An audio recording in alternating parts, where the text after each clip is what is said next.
All righty then. Can everybody see that? I can, yes. Okay. All right. So hello, everyone. Thank you for all coming out tonight. I hope that we're going to have a fun time. Can everybody hear me okay? Yes. Okay. I can move the microphone around. So 'tis the season, right? So I have a couple things that I'd like to cover, maybe 4 different kind of thoughts for the presentation tonight, or let's say goals. So one, I'd like to help you overcome the challenges of shooting, holiday lights at night and all the different things that go along with that. I'm going to go through some technical details, and in any of the images, I'll probably leave it up so you can see the Lightroom data. So you can, kind of get an idea of what shutter speeds and apertures were, et cetera. But you can feel free to ask questions as we go. I'll go through some tips on composition and also hopefully some creative ideas to help, get your brain going and maybe help you come up with some more creative ideas as well. Before we started, how many people have never gone out to photograph holiday lights? Anyone? Maybe hit the chat box on that one. Yeah. So, and I'm not going to look. I get distracted when I do that, so I'm just going to cruise right in.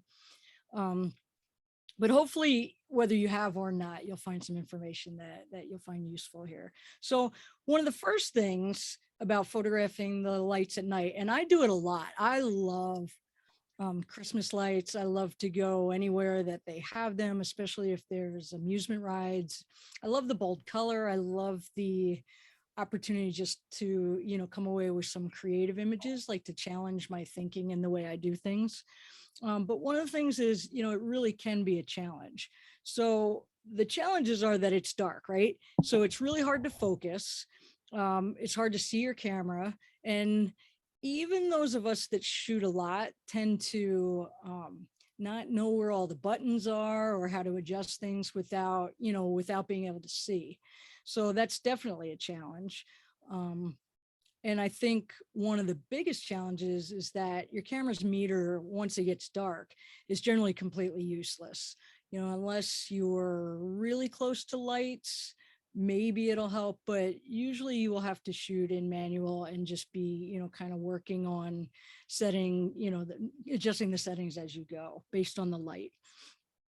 Another challenge is, at least I found, that there's usually a breeze. So if your lights are on the strings, which usually they are, then you have to deal with lights that are kind of moving and have the tendency to be blurry. And then one of the other things is, composition can feel like a real struggle as well, because you have so much of the dark area behind. So I'm going to get started here. I broke things down into a couple different things, but maybe another challenge, and maybe this is just me. Some people really love people, but I tend to not like when things are crowded or too people-y, like at Longwood in general.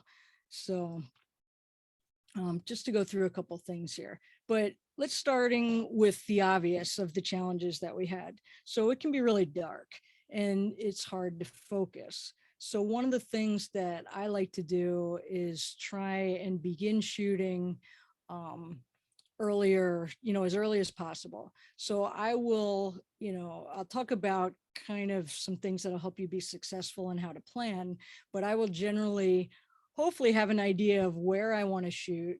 And if not, I will arrive on the scene a good half hour to an hour at least before sunset, so that I can kind of look around and pick a good spot. And then hopefully, if I'm blessed with a sunset, then I'll be able to, get the lights in with that. So here are some images, and I don't see a lot of images at sunset. So here's a couple examples for you. Let me get rid of this. There we go. So this is in Lidditz at Lidditz State, or not State Park, but Lidditz Springs Park. And that was just that's the direction that the sunset is setting at this time of year. And we were lucky that we had some beautiful clouds that night. And, I love these old clocks, so I try and get, an image there. I thought the building, the chocolate factory, probably most of you know, is now apartments or condos, I'm not sure. But so it was kind of neat with all the lights, and a lot of the windows had trees in. So I was trying to incorporate that a little. The Reading Railroad car, tried to get that in there with a little bit of the sky. And then here's an example, like when I go to Longwood, I always get tickets for way early, and I used to like to go to the lake when they had the floating trees, but that's no longer a display there. But just to get down there, know which direction the sunset is going to be, and then just hope for something magic to happen in the sky. So, and then even as it gets a little darker, but there's still a little, color in the clouds, you can begin setting up and doing some neat things with store windows and maybe even car tail lights. So sunset would be something where I definitely would want to get there. Sorry about that. Let me slide this over, to be there in place. But then my absolute favorite time is blue hour. And, a lot of people, if you've never gone out to shoot before it's completely dark, you're missing something magical about the color in the sky. When it's totally dark, you don't have separation between, your trees or your buildings and the sky. And it tends to be, kind of look like mush. And one of the benefits, besides the overall look of the image, I think, is that you could still be in like aperture priority, if that's the way you like to shoot, and get a good meter reading. Because generally during blue hour, your lights are kind of the same light value as the sky, and it just kind of is all balanced. It's not real contrasty. So that's something, also that might inspire you to get out earlier. And I just love the blue against, the warm colored lights. So if you're a Longwood fan, and I like to go a lot, we're going for the first time this season on Thursday, but I love this out. This is the side theater, the what's it called? Open air theater. And there's a show there, I think every 5 minutes. And that's one of the places that I like to try and go during blue hour and capture, so the trees don't just fall into the mess of darkness. Back there. So now blue hour over the lake at a different time. And then, if you're down there, then, I kind of race. Blue hour, if you're not familiar, only lasts about, I don't know, maybe 20 minutes, kind of depends on the weather and if there's clouds and everything. So then I would bolt over to the Italian Water Garden and try and get some images there as well. And then just recently, I had the pleasure of being able to get special access at the Christmas Village and just kind of wander around. And so I was there an hour before sunset, and, the guy's like, "What do you want to do?" And I said, "I want to get around the lake, and I'd love to get around the entire time in blue hour." He said, "Good luck with that. I never make it." And I wasn't even close. I didn't get much beyond this when it got dark. But again, it's just more magical that way, I think, to have the blue and then the warm lights. And then as I'm working my way around, you can see as the sky's getting darker. And one of the things that happens now is you still have some blue in the sky, but now your reflections are starting to get a lot darker. And so you don't have that same balance as early. So you just want to start shooting and keep shooting. And then here where you have the last faint, little bit of blue before it gets completely dark. And there.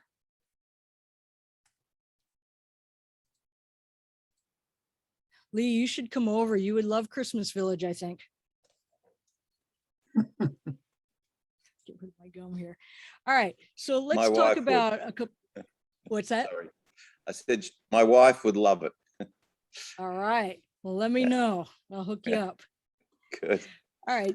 So let's start with, the time. So now it's dark, and you just kind of have to go from there. I want to start with composition, and then I'll talk about maybe exposure settings.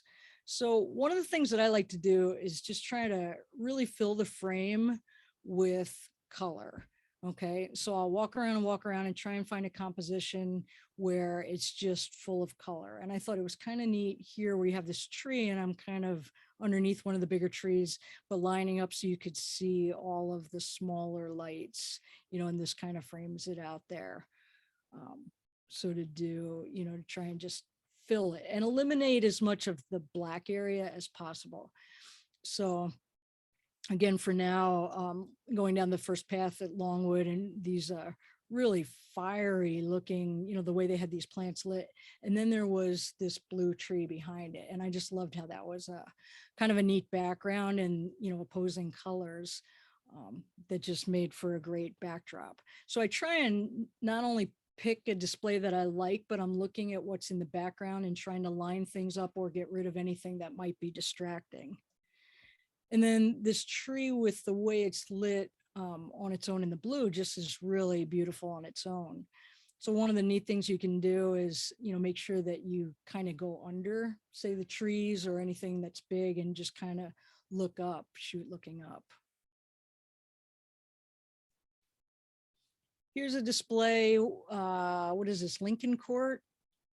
Yeah, I don't know if everybody's familiar with that. And I have, if we have time at the end, a bunch of different places to go to get some neat lights. But there's a house over in Wyomissing at 2031 Lincoln Court that really, gets it going. Last year was my first time there. They have it synced to the radio, and, cars just keep driving by, and you can walk around on the sidewalk. So that was pretty fun. But as far as composition, again, I just tried to move in close. You still want to think about rules of composition, like leading lines. So, these kind of lights and the soldiers lead you up through here, and then you kind of come back through with the presents, loop maybe around with that loop there. Excuse me. So, just kind of fill your frame with that. In the back of, it's called Pierce's Woods. They usually have all these trees, the trunks decorated nicely. And, if you try and get them all in, the color is going to be smaller and the trees are a little spaced out and it's not as nice. But if you just kind of fill in and pick some trunks. Another thing that you want to watch is I'll move back and forth here so that there isn't too much overlap of one trunk over the other, so that I can see all the colors there. This is from Hershey. Excuse me, Val. Uh-huh. Could you go back one? Yep.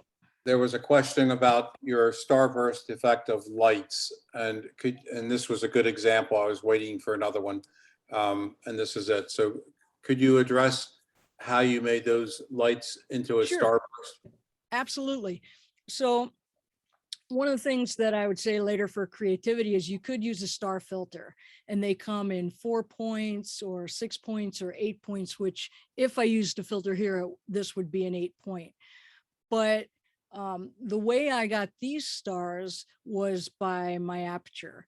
So it may depend on your lens, but on a lot of lenses, anywhere from say f11 or smaller, usually generally at f16, the aperture is so small that you will automatically get the star effect on tiny lights, and maybe street lights as well.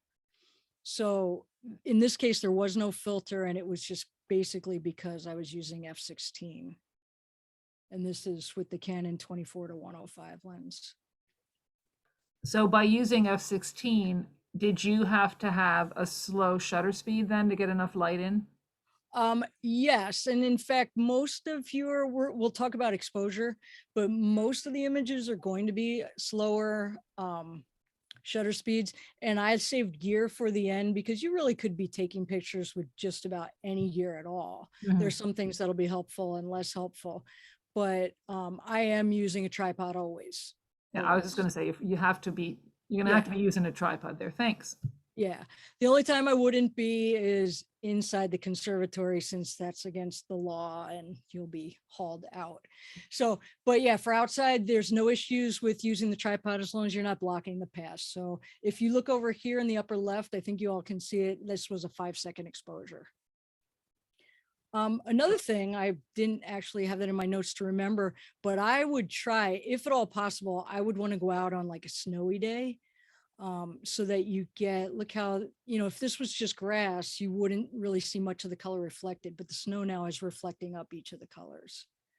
So that would be a great time to go as well. So this one is at Hershey Park in Candy Cane, well, just whatever they call it, not Sweet Lights, that's a drive-through. So just Candy Cane Lane. And you can go in and you can ride rides. We have a connection that we've gone the last couple of years and we get to go in for free. And they do an amazing show. So down by the water at this particular part, they have this show that goes like every couple of minutes, and it's to Trans-Siberian Orchestra music, and the lights are all blinking and flashing. And it is really a very enjoyable thing and very fun to photograph. But composition also is, I look, if there's any way that I can have water in the image and get the reflections, then I will, try to compose that way, because I think that just adds so much more impact to your images. And again, that's why I wanted to be able to get access and everything at Longwood, just because of those reflections. Now, here's going to be a couple, and I want you to look. One of my big things when I teach workshops, I try and, like, you'll watch people kind of get up and they'll take a picture of their flower or the landscape or whatever, and then they move on. And I try to challenge people to not move until they've taken maybe at least 5 different shots, and really challenge yourself to come away with 10. So I have moved a little in some of these images, but you can see different things that you could do to create a variety of different images from, almost the same place. So just by moving a little bit, here I'm, have a little less on the right side here. Then you now have the barn, and that's, just a different setup. Here you can just move in closer, because sometimes I like all that, sky, but sometimes I don't. So just kind of moving closer. And then, as you keep moving around, just keep shooting and shooting. Try a bunch of different angles, and, closer, further away. And another thing with a lot of light displays, if you notice, like this tree is constantly changing colors. So I would stand and shoot 5 or 6 different pictures from each composition before moving on to get all the different colors. And I find that, I never like the white lights, but I love beautiful color. So getting in closer. And then, that kind of scene kind of screams horizontal, but verticals have a lot of impact as well. And now here, getting in closer and doing the vertical really highlights the colored reflections in the water. You can see that by the time I got around, it was completely dark. And if you look closely, or if any of you follow me on Instagram and saw the post the other day, it was raining on me at this point. So I was like, oh, just let me get to the end, before I have to, dodge. But the rain and the reflections was pretty neat too. And then if you can't seem to get it all in or get what you like, then you could do a panorama. So I think this was at least 9 different images that I did vertically, so that I would have less of the sky and less of the foreground, but be able to get everything in the scene. So this is pretty much, if you've never been there, from the road all the way over to almost the last lighting display. And so just did vertical shots, merged them together in Lightroom. And then another example here, the one and only time I went to New York City at the holidays, it is way too people-y there for me. In fact, if you look, I mean, it was just millions of people there. But I had seen this picture somewhere, maybe on Google, and I had to have it. So right in front of the Radio City Music Hall is this fountain display. They have these really neat Christmas lights. You get these beautiful reflections. The water's all warm. And then, just kind of move around. Here's another case, whoever asked that question, that I absolutely did not use a star filter here, but with my wide angle. So this is just a Tachyna 11 to 16 millimeter. This does killer starbursts. And I did have it at 18 millimeters, so it was almost stopped all the way down. And it does some amazing starburst on its own.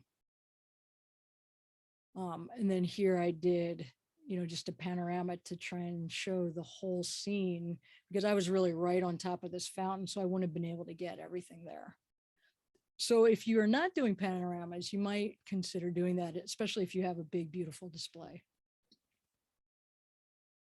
So another composition tip, something I like to do is shoot through lights. So have something in the foreground and then be shooting through and have something then that I'm focusing on the background. So I'm actually focusing on the lights in the background and shooting through here. Here, sorry, I have a frog tonight. Shooting through this lit tree, it's kind of framing this other tree in the background. In this case, because this tree took up the majority, it's the place that your eye first kind of goes, I chose to focus on the tree in the foreground and not in the back. I did also shoot where I focused on the back, but I didn't like the foreground being blurry. So you'll want to try kind of both ways. Here's another kind of fun example. In a way, I'll talk about aperture in a minute, but here's just while I have this. So I purposely chose a 50mm lens and shot it wide open at f1.8 so that there would be, that's my fastest lens, and that would allow for a lot more to be out of focus. So a lot shallower depth of field. So again, it was just kind of here and focused a little more to the back and let any lights that were right up against the lens go kind of soft, and they became these colored dots. Same with this one. So you just have to pick something kind of fun and just kind of move around till you see the lights lining up the way you like. And then another thing, when you have the opportunity, when it's cold outside and warm inside, you get this beautiful condensation on the windows. So then you can shoot, either from the outside inside or vice versa, but get, the beautiful condensation with lights on the outside. Oops, we still have a couple more. And then, just windows are beautiful. So this is the conservatory from the outside, and you get this really nice reflection there. This is in Jim Thorpe. So if you've never been there at the holidays, you just get, there's a lot, almost every shop has lights and it looks really neat. So these are a couple from there.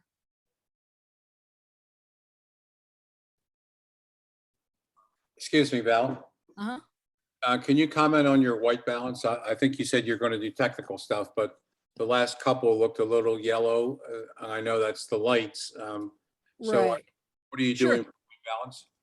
Yeah, so you can, like, for a lot of my longwood type shots or regular outdoor shots, I'll usually be in white balance, and most lights are daylight balanced anyway. But when you have a place like here in the front of the conservatory where there's artificial lighting, there in the windows or whatever, then they will, if you leave it in daylight, then your images will look warm. So, but if I switch to auto white balance, it tends to make them very blue. So I'll shoot one of two ways. I'll either shoot in auto and then just warm them up a little bit, or just leave it in daylight and take some of the yellow out when I edit, whichever I just kind of feel like. But I like the warmer feel. Like holidays and Christmas, are just like a warm kind of holiday to me. So it's really a preference. Sometimes I leave them yellow and then they look too yellow. So it's just kind of up to you guys.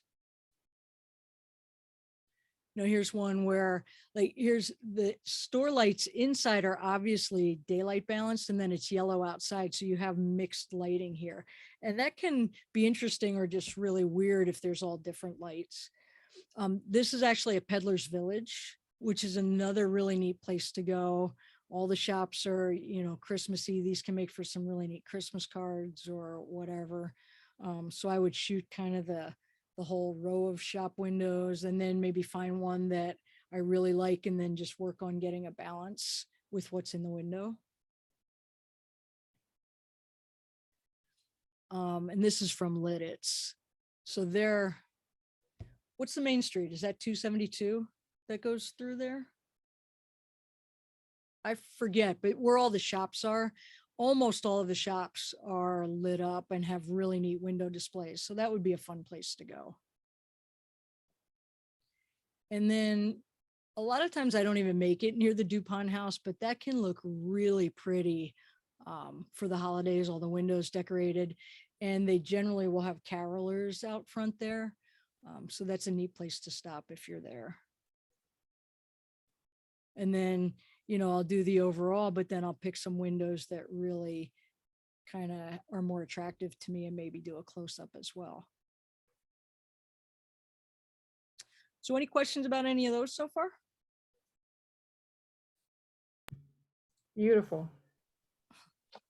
I really like how you're thinking outside the box with some of your close-ups and shooting through things and kind of abstractions. They're really nice.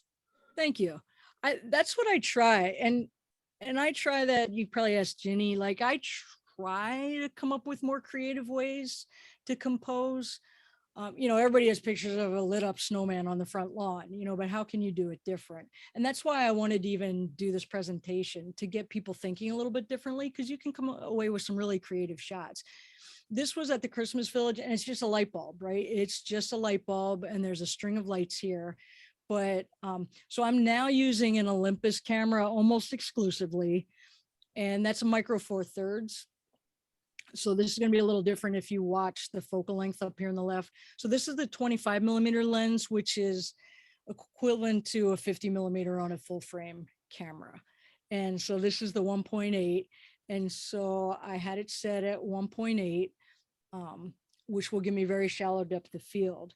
But let's also talk about how else you can get depth of field. So for one thing, I did a hard angle so that the lights kind of went off in the distance, and I got as close to this light as I could.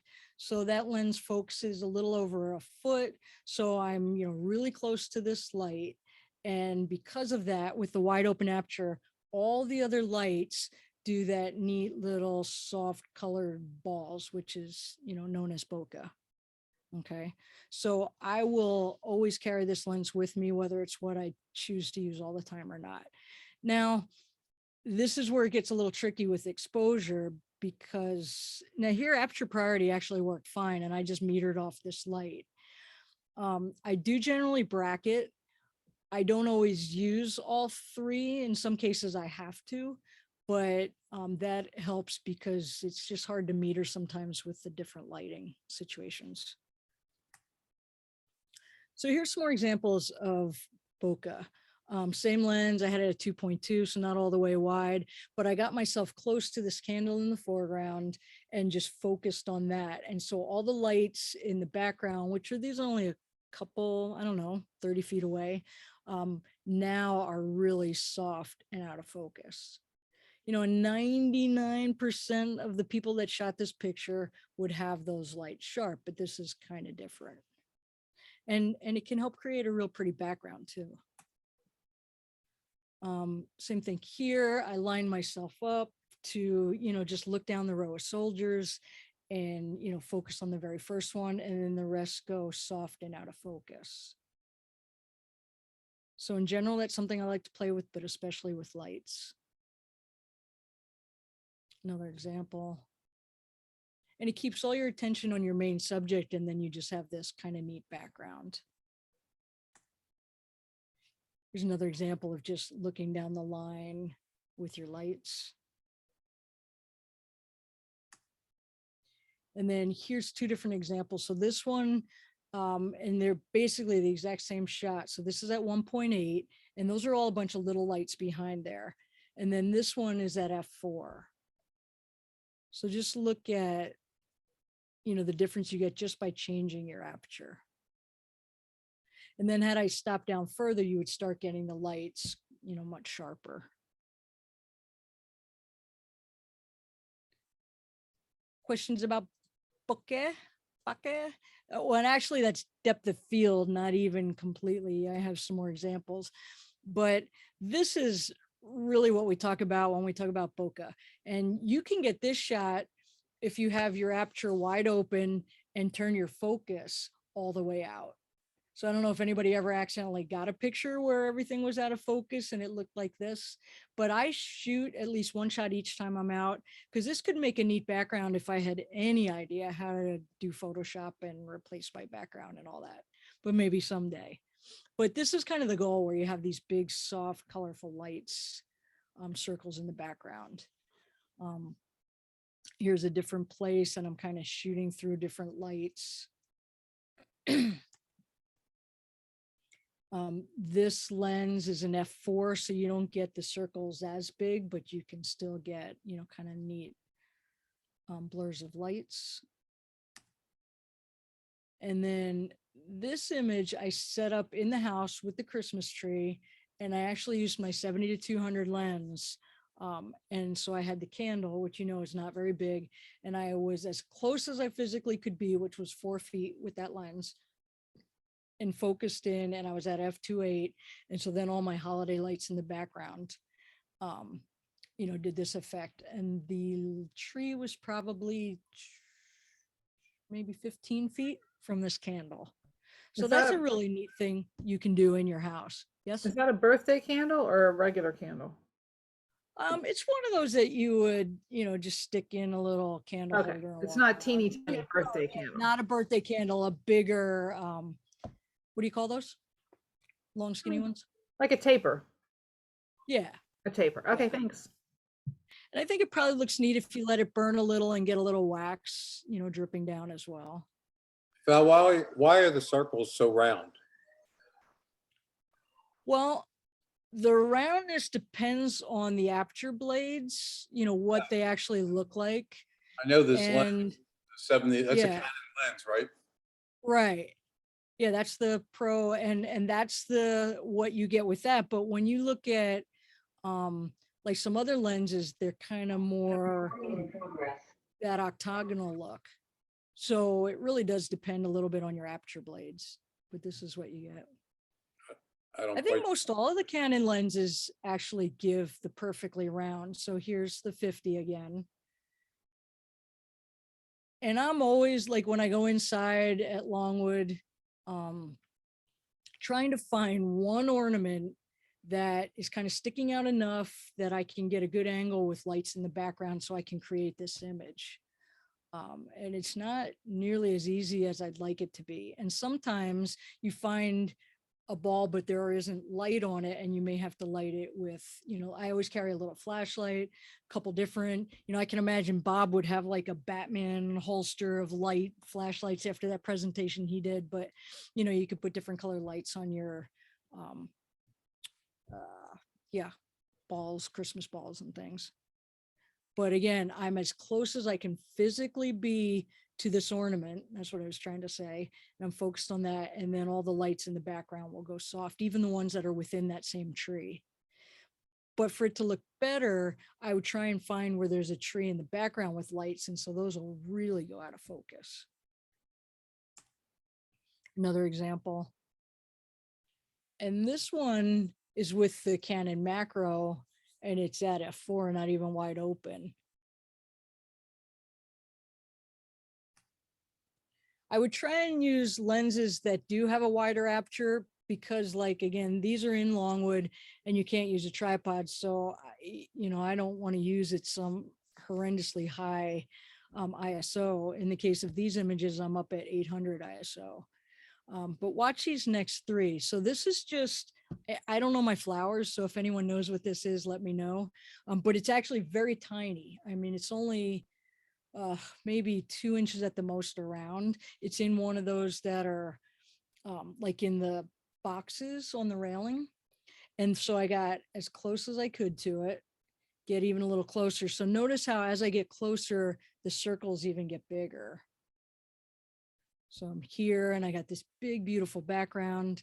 So in workshops, I'm always trying to help people to set up images like this, because I just think it's beautiful. Would make a great Christmas card. And there.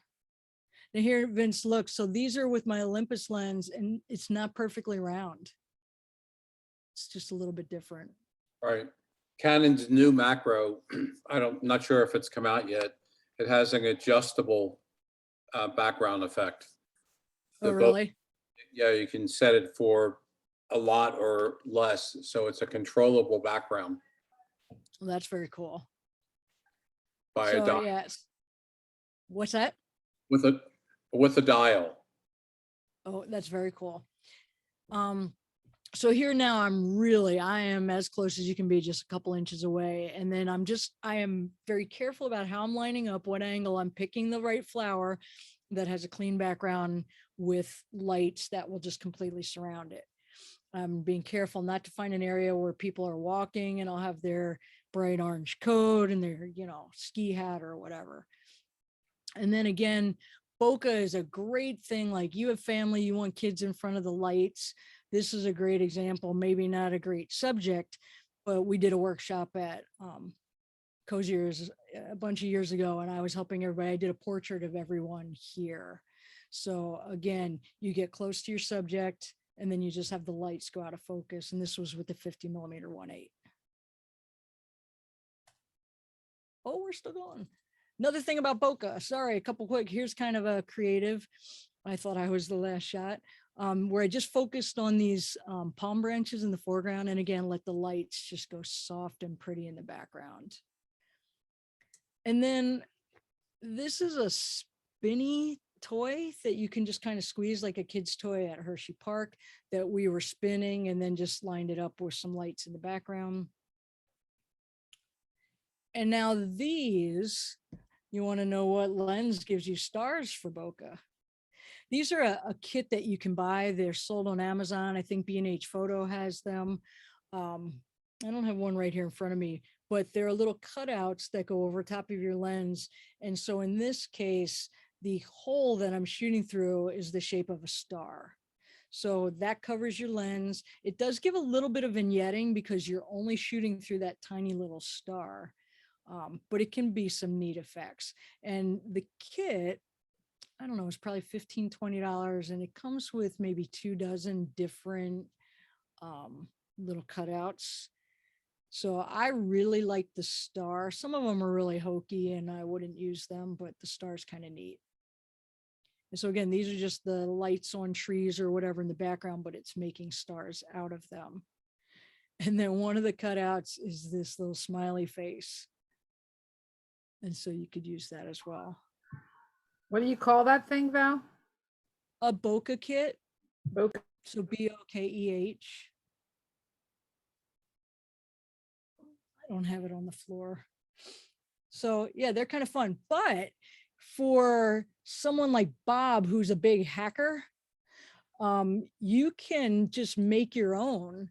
So you would just measure the diameter of your lens. So say 77mm, or you could put a filter right down on black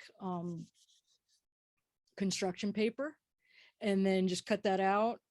And then using your little X-Acto blade, draw a tree or a heart or a star or whatever, and just cut that out and rig it yourself. Bob, have you done that?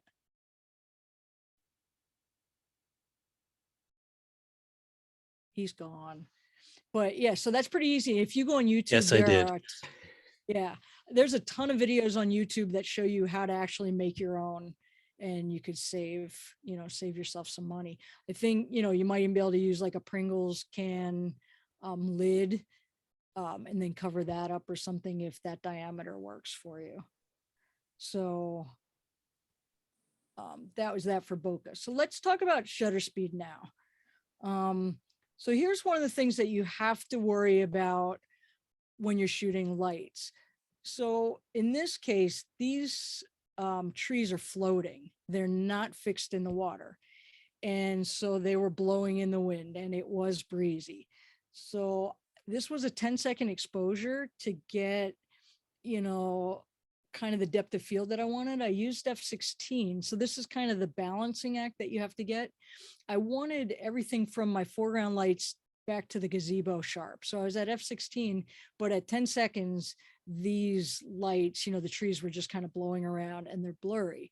So you have to keep an eye on that, make sure you're looking, and you'll have to choose to go to a faster shutter speed, maybe a high ISO to get a faster shutter speed in order to freeze that motion. In this case, I was playing around a lot and trying to get, the tree spinning and creating some interesting blurs. but keep an eye on that. I wish I had been the one that actually saw this first, but a lot of times there's a tree in that back room in the conservatory that is slowly moving and you may not even notice it. But because I did know that it was moving, and this was back when you were allowed to use tripods in the early part of the day before that gave you COVID, pardon my sarcasm, this tree, so this is a 6-second exposure. I was on a tripod, and look at, you get the motion there, which was kind of interesting. And for anybody that hasn't been, like, you cannot, there's no time at all you can use tripods inside now, ever since COVID, like not 9 to 12, 10 to 12, nothing. So there was some blur somewhere in here. You could see as it was slowly starting to get windy, some of the reflections were starting to blur. And this was only at a 1/4 second shutter speed. And then right before it started to rain, man, did it get windy. And so look at the difference between, you know, almost the calmness that I had and just a couple minutes later, the wind and how it blew the reflections. So when I'm picking a night to go out, I'm trying to find a very low wind night, especially if I know there's going to be water, because I really want the reflections. Now this is kind of neat, but I wouldn't want that to be my only option. So, and this was at, you know, 1 second, but there's nothing, you would have always had these ripples no matter what, you know, shutter speed you used. Now you can use shutter speed creatively. So in this case, this is the train setup, which is kind of to the back of the cafe. And here's the train in motion. And I used a 1.3 second to get, you know, just that blur to show that that is moving. And here at Hershey, we were waiting for the train, and this is just a 1/3 of a second. And here you can see the motion of the train. So if I have anything that is in motion in the scene, you know, you have to decide, do I want to freeze that action or do I want to show, you know, and convey that motion? And that's how you'll choose your exposure. You'll, you know, in that case, choose your shutter speed. One of the things that you can do is use a long shutter speed, in this case, 13 seconds, because if you're trying to get a picture of this light tunnel in the back of Longwood, like by the, what do you call it? The meadow, there's never a time when there aren't people in it. So if you do a longer exposure, there's a good chance that if they keep moving, they will just either completely disappear or register as ghosts. Now, inevitably, no sooner do you hit the trigger than someone stops directly in front of you and takes a selfie for 35 minutes. But, you know, if they don't stop, you do have, you know, you should be able to get them blurred. And back to that other same one. And then, you know, amusement parks are really fun to get the blur of lights. I do that all summer long, but here now at Christmas, this was that swing, you know, the open swing where you sit in, and for 5 seconds as it moved, it just looks like a giant colorful top. And then you just keep shooting as it spins and moves and everything. Here's another ride. It's called the Claw, and it kind of goes back and forth, but it also spins. So one of the things that you want to do is you want to make sure that you have a shutter speed long enough to get the whole motion, like from here to here and back and forth. So in this case, it was at least 4 or 5 seconds, and I shot this at 8 seconds so I could get it going all the way up and spinning and coming down and get that kind of complete color. And here's one of my favorite spinny things. So this is in the Christmas Village. And so everything's sharp that's not moving, but then there's this thing that's very slowly spinning. And I'll say that Joel might have pointed it out long ago when we did a, you know, a little camera club event there. But if you do a slow shutter speed, which this is 3 seconds, then you have the motion. But then if you move around to a different side and then you start zooming while you have it spinning, then you can get all kinds of crazy things going on. And I Where just kind of is love this some. What's that? Where is this? This is along a path in the Christmas village. So you're inside, you're walking. This is one of the main buildings as you're coming back towards them, but you just have to watch for anything that's moving. And you can use a tripod in the Christmas village. If you've been there, the paths are very narrow. If you want to go to shoot, I would not pick a Friday or Saturday night because you'll just get knocked over. But if you pick a night when it's maybe really cold, or during the week now that they're open, where you can kind of set up a tripod and not be in everybody's way, that can be really fun. So you want to pick a shutter speed long enough for you to do whatever it is you want to do creatively. I don't know that I needed 8 seconds, but I gave myself a really long time to zoom in and out and in and out. Here was just 6 seconds, and I just let it go without zooming. So in and out, and it's going to look different every time as you kind of are changing things around. And then just even the top. How about any questions about that? And again, these are all on a tripod as well. If you're not on a tripod, you're not going to have your perfectly round circles. You're going to be a little jerky unless you have amazing stability. That which looked I like a alien spaceship. I know, it's really fun. Really So this cool. is my final kind of topic, and this is my creative topic. So somebody said about choosing creative things. So one thing you can do is pick a light display that has something else going on. So for 1 or 2 years, the Reading Philly Stadium had fireworks on Friday nights, and they did these holiday lights, but that is no longer happening. But I would go down every Friday night. I live near there, and photograph it, even in the cold. Here's an example of a star filter. So this is where, when you put a filter on, it gets pretty wild. So this is the 6-point, 8-point filter, just screwed right on the front of the lens. And this is the tree and the train station at Jim Thorpe. I found, so my father was a photographer, my grandfather was a photographer, so I have both of all their old accessories. And then one day I found this 5-section filter, and that was a big gimmick way back in the day, but I thought I'm going to hang on to this and play around. And so I took it here and put it on, and I actually really liked some of the effects. Sometimes it can be, not really work, but I thought it was kind of fun. Now, here's something else that you can do. So this is a tree made out of lights where you're going up if you're going to eat at Longwood Gardens. Staring underneath, we stopped during a workshop just to look up. But then I put my camera on my tripod so it was pointing straight up, so the lens is straight up. I loosened the tripod head so that I could spin it completely around 360 degrees, and this is what I got. So again, tripod's just, I'm underneath, the lens is pointing straight up. I'm on the tripod, so it's staying completely smooth. And with a 1.3 second exposure, I was able to get around, the entire way and create this kind of neat, like I'm being teleported to another universe. And then this is a really fun thing, because then in Lightroom, you could change the color to whatever you wanted as well. But it's that easy. Zooming, I love to zoom. I zoom all the time. I love it when there's signs or words. So standing in the Christmas Village, looking over at the Happy Holidays sign, did a zoom there, again on a tripod, so my words are kind of straight. 3 seconds. And then see how the whole word is kind of, moving, but in this case, you can see it sharp, small. One of the things that you can do with a longer exposure is trip the shutter and let the small sign register for a second or two, and then slowly zoom out.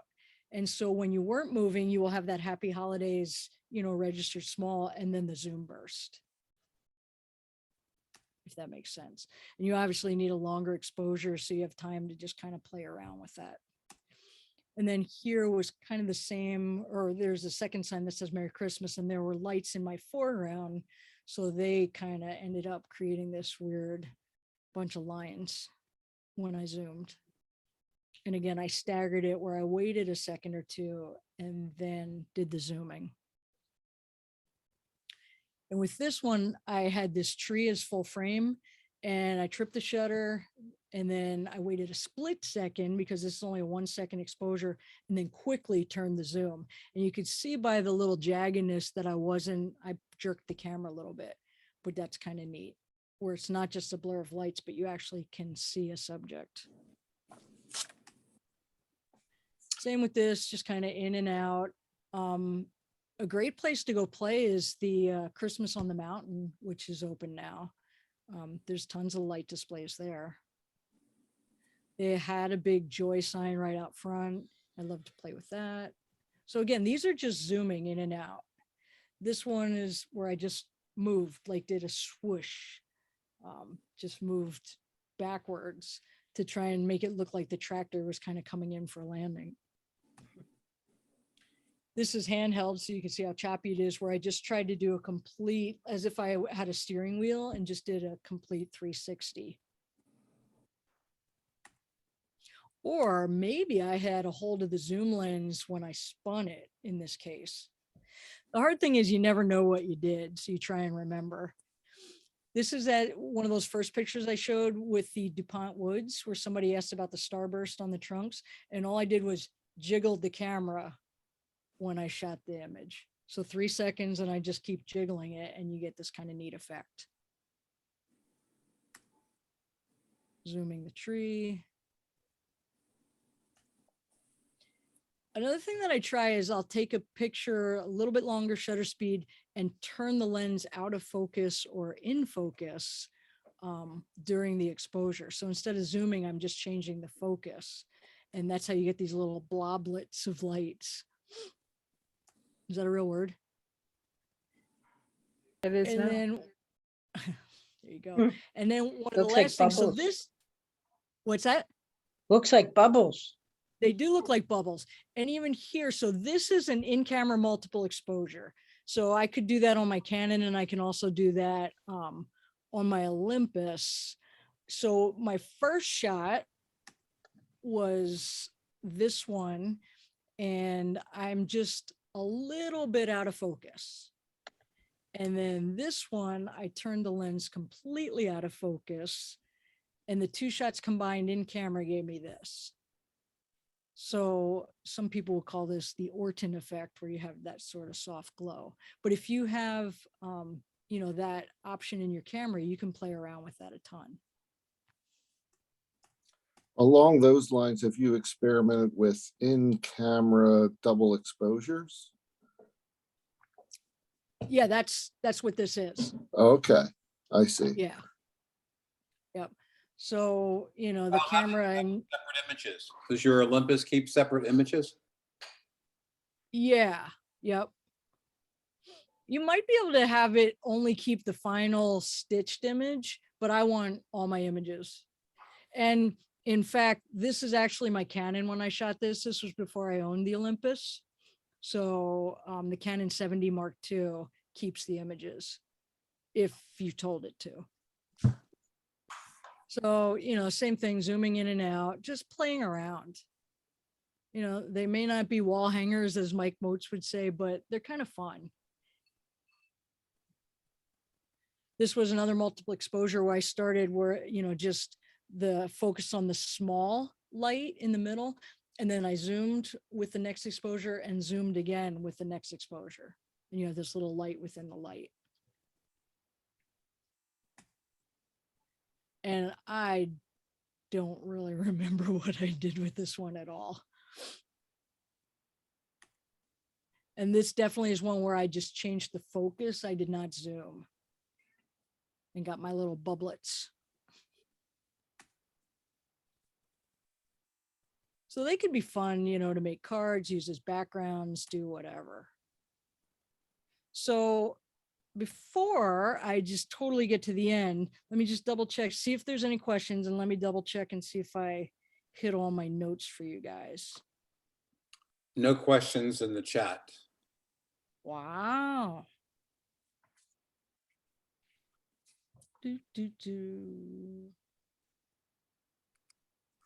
So just a couple tips on exposure, because that is really the most challenging thing.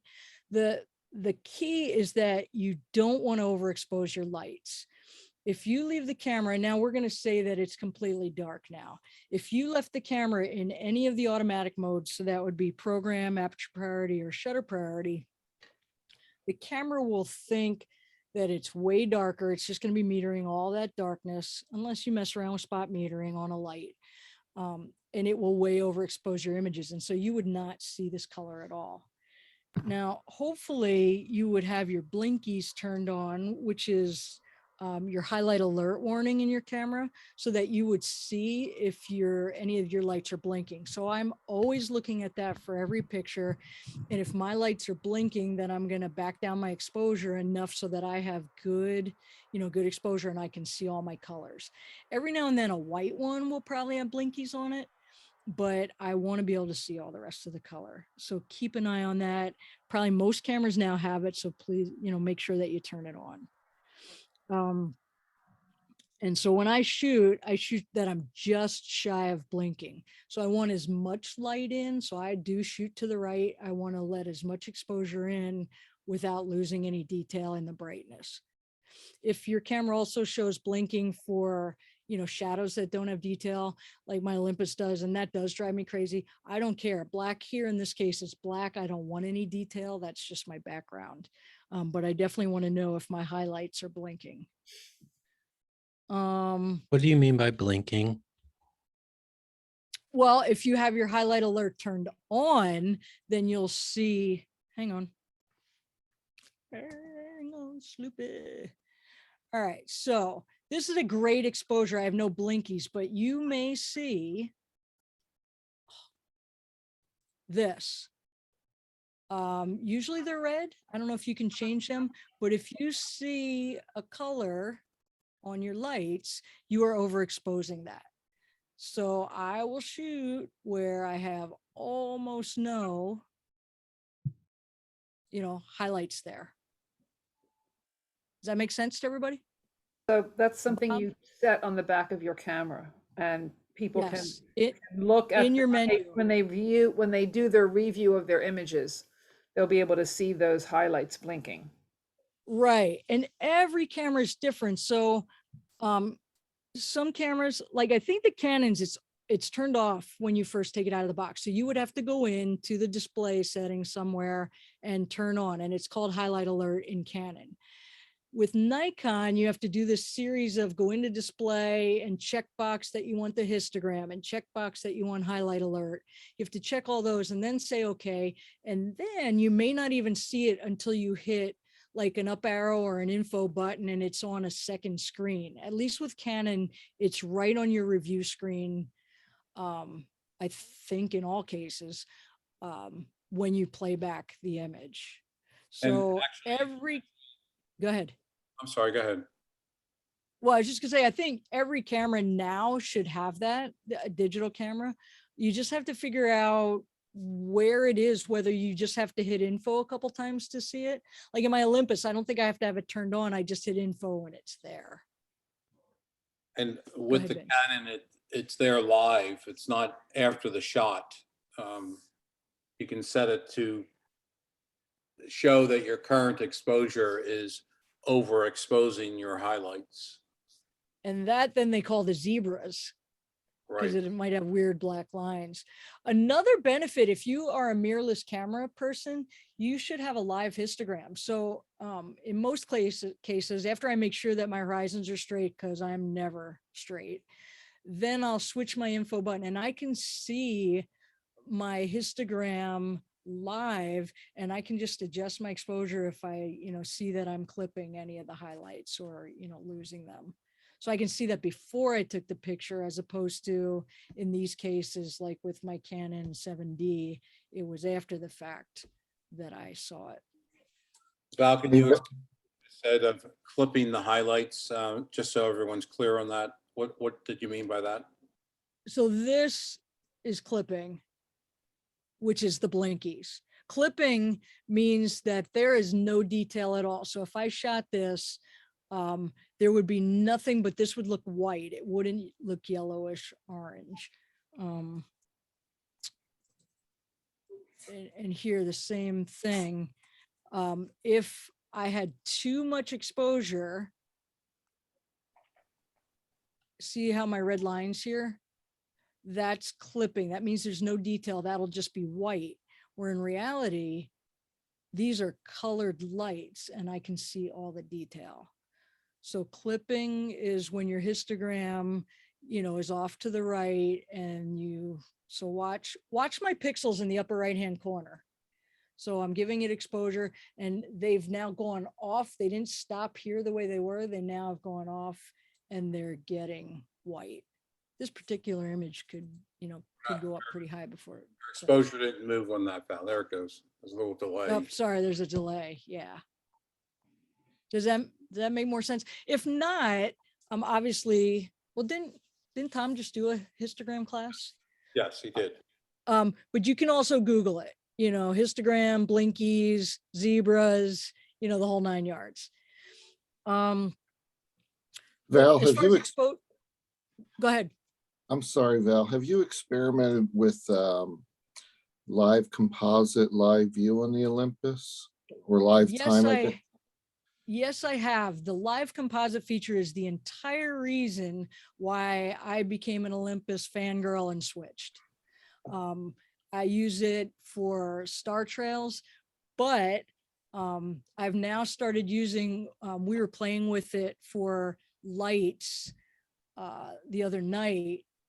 Oh, let me, do you mind if I look for something real quick? It won't be far.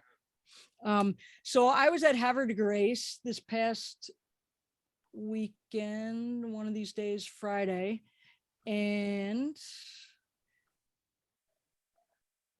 I'm not going to tell you where the first images are.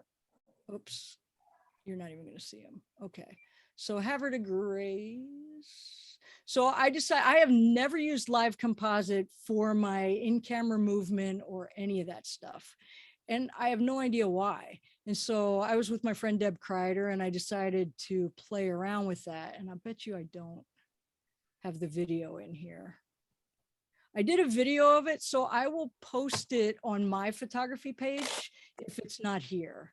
Oh, yeah, it's not here. So these are live composite images. And so I'm actually, I started with, these were lights on the Christmas tree.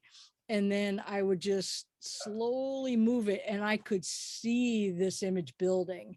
And then I would just stop whenever it looked kind of cool. So these were all created in live composite. And you were zooming or you were changing focus? I was zooming. Okay. Just turning the zoom lens. And I don't know why I'd never thought about it. The other thing we were going to do with live composite was shove the camera on a tripod out the sunroof and drive down the main street. But of course, we picked a night where there's a parade and the main street was closed. But yeah, and then we had live composite on. Deb had bought some light painting tools, so you could do that. Come on. And so this is just her spinning colored flashlights around. But as opposed to being in bulb and not really knowing, what your circle looks like in the Olympus, you can actually see it building, which is very cool. If that made sense. I hear it works great for fireworks too. Yes, that's the way I shoot fireworks. Fabulous for fireworks. That is completely the way I shoot. Every now and then I get crazy and I'll have a Canon still and I'm doing it both ways, but I love that I can actually see the fireworks building and then stop when they're starting to overlap. All right, so real quick, back to exposure. If there is still light in the sky, like during the blue hour or sunset, then, I will start an aperture priority. I'll make it easy on myself and then just check my histogram and make sure my exposure is good. But again, once it gets dark, I will switch to complete manual. If you're on a tripod, choose a low ISO. If you're hand holding, then you're going to have to use a fast enough ISO to get the shutter speed you need to not be blurry hand holding it or to freeze, any blowing lights.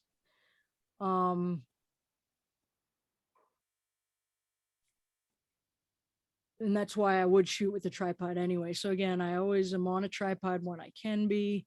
You got to watch for wind. If it is windy, you probably will need, at least an eighth of a second or faster.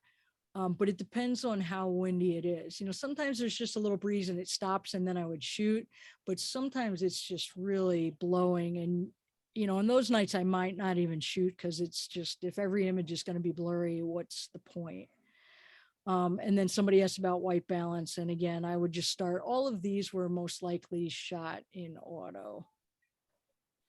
And then, like we talked about, you saw the bokeh images. So the aperture that you choose, that's a creative choice. So if I want the nice out of focus background, I'm going to shoot with the lens wide open. And even if I have a lens that the widest opening is f4 as opposed to 1.8, that's the way I'm going to shoot. Okay. But if I want a lot in focus, then I'll change the aperture. And then the shutter speed, that just depends on the motion you want to show. So if you have a fast moving train, a slow train, whatever, however you want to show that. And now I can switch so I can see your lovely faces, but nobody asked about gear. And I put the gear last because gear matters a little bit, but it doesn't matter. Any of you can use any camera that you have and go out and shoot holiday lights, especially if you can set it manually. One of the keys, if you are using a tripod, is make sure you turn off your image stabilization because that will introduce vibrations that will cause blurriness. I would always use a cable release or a 2-second self timer.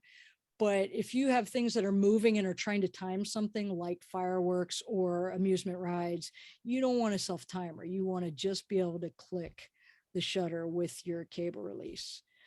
I always use a lens hood, always. And that will help with, stray light coming in. And Vince, you can tell me if we need to stop. I'm just in the final points. Are we good? Yeah, we're good. Keep Okay. going. I didn't know you didn't say an hour. Yeah, we're maybe 15 minutes, Val. Oh yeah, I'm in the final points here. So, but I always use a lens hood and that helps from any stray lights coming in. It also helps if you have, like it's going to snow on Wednesday, supposedly. So if you get out to shoot something, then it'll help to keep, raindrops or snowdrops off the lens, which is important because once you get that wet, it's just going to have a smear on all your images. You absolutely want to carry extra batteries if it's cold out. And what you want to do is not keep them in your camera bag, but like in an inside pocket. And if it's really cold, maybe put a hand warmer in there. Now, for me, anything below 40 is really cold. And if it's below freezing, I don't even go out because I'll freeze. I don't. What's that? Oh, you're a wimp, though. I am a wimp. I am. But I can say that because I'm your friend. And it's true. Hey, I can own it. I have no problem. You would want to carry. Do What's that, you wear those special gloves that have the fingertips that come out? Of course I do. I can't go without gloves. I'm Well, cold below 50. The ones where the little fingertips come off that you can operate your camera more easily. Yeah, they have magnets. Okay. Absolutely. And then liner gloves under those. Kim, right? We were in that J.W. Cooper school and it was freezing in there, man. We had hand warmers everywhere. So foot warmers, you name it. If I'm cold, I'm not going to have fun. If I'm hungry or cold, it's game over. So, but you want to carry a flashlight or a headlamp or both, depending on where you are and what you're doing. Even a little pocket flashlight so you can see your camera will help. Your lens choice depends on what you're shooting. You'll probably use mostly a mid-range or a wide angle zoom, but there may be something where having a big telephoto lens would be helpful. A star filter, we talked about that, and they come in 4, 6, and 8. You can get those on Amazon or at any camera store. They screw into the front of your lens. Even Koken makes them, and you could hold them in front or get an adapter. I carry hand warmers because none of this is going to happen if I'm miserable.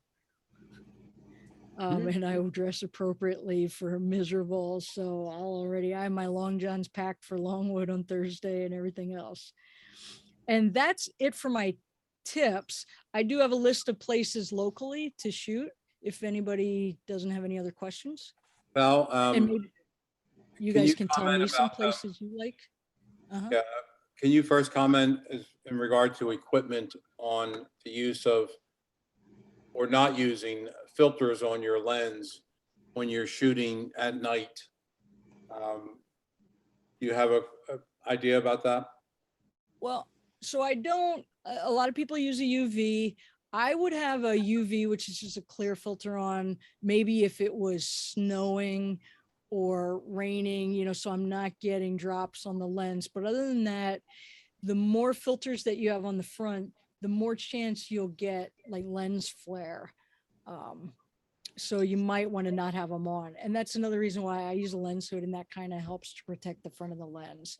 So it just depends on the weather. I would say no filters, because filters can cut light even if they're the clear ones.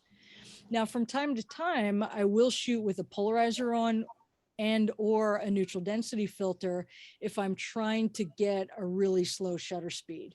So if I want a shutter speed that's more than 8-10 seconds, you're probably, if you have some bright lights, you're probably going to have to put something on there that cuts the light, even if you go to f/22 and a low ISO, if that makes sense. Yeah, I was specifically referring to the internal glare that happens with the clear filters Yeah. when you're at night. Yeah. And if you buy a cheap star filter, which I did, apparently, I think I got a set of 3 for like $10. They're horrible quality. They're soft. They really give the flare. So you want to be careful with that. If you are going to have a filter on the front of your lens, it should be a good quality one, or you're going to, get some flare and all that kind of bad stuff. And if there's any dust on your lens or your filter when you're shooting lights at night, it will accentuate any Absolutely. flare. Or water drops. So you really want to check that, dust anywhere you're around, and make sure that lens is clean. Val, can I go back a little bit to the bokeh? There was, I may have introduced a little confusion. Just making a point, with the smaller number of diaphragm blades, you get the hexagonal type of bokeh background circles, not circles, but hexagons, etc. With the newer lenses, as they have more and more blades, like the newer Canon lenses are 9 bladed, or I think there's one that's 11 blades. That's how you get your circle for your, as we see in the background of Val's image here. So the more the blades, the better the circle, as opposed to hexagon and pentagons or whatever. Right. And the more the blades, the better your starburst too, by its nature. So you may see in reviews, some lenses say these make a great creamy soft bokeh in the background, or have an amazing starburst. Like the Canon 16-35 was always known as a beautiful lens for a starburst, like on your sun and other lights. So different lenses will give you, that differently. And the starburst, the number of points does relate to the number of blades, odd versus even. Correct. So that's another effect of the blades of the lens, and the number of starbursts that one gets. Let me put this up while I finish the things. Have Yeah, you it ever really does make a difference. Have you ever played around with HDR? Have I ever played around with HDR? Yes, almost everything I shoot. Yeah, Which but I'm is talking nuts. about these night lights. For some scenes, I'll probably almost always shoot like bracketing, but I don't generally edit them where I merge them into some artsy look. Yeah, if you shoot, If that's what you're asking.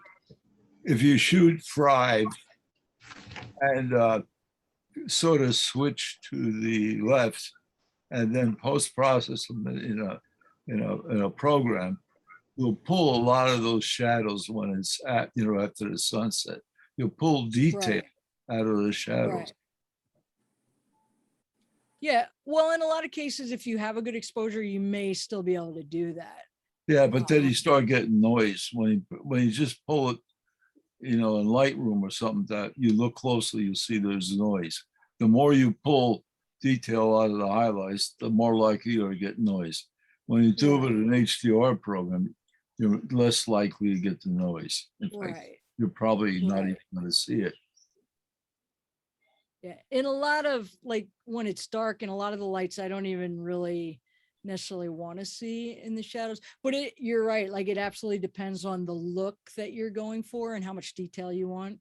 And HDR, merging the images together will absolutely give you a greater dynamic range. Especially when I do the ones with sunsets and things, those are absolutely bracketed images merged together to get the lights and detail and everything. So, but I just wanted to go through and you guys can tell me if I'm missing anything. So here's some places within a few hours of our area that you can go to shoot some neat holiday displays or lights. And these are in alphabetical order, not any other preference. But Bethlehem, downtown Bethlehem, I went there for the first time last year. I was very disappointed that we couldn't go into the Bethlehem Hotel because that's really what I wanted to do. But because of COVID, you were not, unless you had reservations, we're not going in. But I love Bethlehem steel. I love photographing at the steel stacks. It's really neat at the holidays. They generally have some other Christmas decorations there. Last year, Arts Quest building was closed because of COVID, so I'm not sure if it's That screen, can you open check or your not. screen? Or on Can your I? website screen? Is there something What do you- else that you have? Do you have a list? A slide with your list? No, I don't. I'm just reading it. Okay, sorry. Yeah. Yeah. No, I'm just going through it. I was leaving that up in case anybody wanted to, get my contact info. So Bethlehem Steel Stacks or downtown Bethlehem. Right up the hill here, Christmas on the Mountain near Reading High. That's free, and that's a wonderful display. Bethlehem Steel Stacks is free. Dutch Wonderland, I have never been there. It's similar to Hershey Park, but you do have to buy tickets, and it is, ride oriented. So I think it's close to $20, and Hershey Park is a lot more. Grings Mill lights. I've never been overly thrilled with that. There just aren't enough for me, but it is a nice place to go. Maybe get some portraits of the family or whatever. Jim Thorpe is very nice with the store windows. Obviously the Christmas Village is stunning. So that I think would be the best place anywhere in our area. Lehigh Valley Zoo, the zoo lights. I'm going there for the first time this Friday night. That looks pretty nice. And I think Philadelphia Zoo is doing their zoo lights again, which was a spectacular show. I was there right before COVID, but they didn't do it last year. Lidditz is a fun place to go and walk around. Sometimes they have other things going on, maybe carolers or a special night for shops. Longwood Gardens obviously is one of the premier places. That's a little over an hour from, Reading here. Beautiful inside and out. Neighborhood lights. So Vince, you were telling me about another place in Wyomissing on Reading Boulevard. I didn't really get shots of that. Once it got dark and all the lights weren't on, I didn't particularly like it, but I did like that other one on that Lincoln Avenue. New York City obviously has a ton of holiday things if you don't mind the crowds. Peddler's Village, I had a couple shots from there. I've never done downtown Philadelphia or Center City, Philadelphia in the holiday lights, but I know that has tons going on. Rocky Ridge Park, so there's just a couple more here that I have. Rocky Ridge Park in York is a great light display that you think you can walk. Yeah, you walk through. It's not a drive through. And then the last place that I have is Winter Tour Gardens. And that the mansion's decorated. They don't have a lot outside, nothing like Longwood, but they did add something last year with light projections on the mansion. So what did I miss? I'm gonna stop my share now. Anybody have any other suggestions? Val, we didn't go to check it out, but you had found that something about the Carnival of Lights in Pottstown, Yes. remember? So that looks kind of neat. It does look Um, neat. You can Google that Carnival of Lights Pottstown. I haven't been, I Carnival of mean, I live Lights. very close to it, but I haven't seen it. I can Yeah. speak for that. Have you been Um, there, Pat? Oh, yeah. Yeah, we had the boys down during the week. Santa is only there on weekends. They will be having fireworks On the I- 30th. on the 30th. I already have it in my planner to go. It's not overly decorated. There's quite a few opportunities to take some shots. Probably would be good for some of that Zoom stuff you're doing and the Bokeh stuff. Well, and there are rides, right? So you could be doing the long exposures and getting, light painting with the rides, right? Yeah, I think they have a Ferris wheel and the rest of the rides are fairly low. Okay. They have that gravity ride where you hook yourself against the wall and it goes up and down And around that and is very cool to photograph. Yeah. At night. So Yeah, yeah, they so have that's that. $14. And that's a fun place to go. I'm going to, hopefully it'll be nice weather on the 30th. And I was tentatively planning to go so I could get fireworks as well. Yeah. And if then you there's go a garden. Go ahead, what? If you go early enough in the evening, you could probably catch some blue hour. Mhm. But yeah, it's only crowded on the weekends. During the week, it's fairly sparse. So, if you're planning on doing the fireworks, that's not a problem either. There's plenty of ground and lots of locations. Thanks, Pat. Yeah. And then there's also in Phoenixville a garden center. I forget the name of it now. That has a little light show, and it's time tickets that you have to pay to go in. That may be odds. OT. No, not OTS. What's this? No, I like OTS though. See if it comes up. Does anybody else have any other really cool places? Colonial Gardens it is in Phoenixville.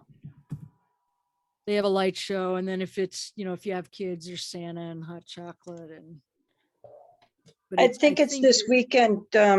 Phoenixville's doing the Phoenix. It's a Firebird. They build a wooden Oh yeah. Phoenix out of pallets, Yeah, then and set they 'em light it fire. on fire at dusk.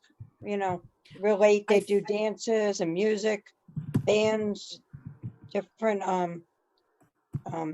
things around. But it's pretty cool because it's all handmade and it just big bonfire. Speaking of Santa, Kim, is the club doing Santa shots? You're mute. No, it's been canceled. Okay. Was that canceled because of COVID? Yes, Boscov's kind of shut it down. They own the market. You can come in and buy, but you can't get your picture taken with Yeah, Santa. it's shoulder to shoulder shopping. Yeah, God bless you. Excuse me. maybe next Yeah. year. Well, Val, thank you so And- much. Oh, you're welcome. It was my pleasure. I hope that was helpful. Maybe Great a little comments in the inspiration. chat room, and I'll send those to you. Oh, please. Yes. Cause I get too distracted if I look that way and come back. around. Everyone, a lot of very good comments. So thank you. Yeah. So, So yeah, and I would love if you aren't following me on Facebook, under my photography page under Valerie Hoffman Photography, and the same on Instagram. I try and post every day on Instagram and, every couple times a week on Facebook. So I'd love to have you follow me there. Keep in touch. Feel free to send me a note, whatever. And maybe honestly check out my website. And I don't have workshops for next year set up, but would love to have, somebody join me for those too. We have a ton of fun. All right. I guess Thank that's it you. from me. All right. Thank you. Thanks, guys. Night. Everybody have a Merry Christmas if I don't see you. Okay, you too. Thanks, Val. Be in touch. Yeah, Take and care, guys. for We'll see everybody next week. board members that are on, just reminder, Wednesday night is the board meeting. Please be sure to check your email if you haven't, because there's some to-dos to do before Wednesday night. So that would be very helpful. So then it'll be a shorter meeting. Got it. All right.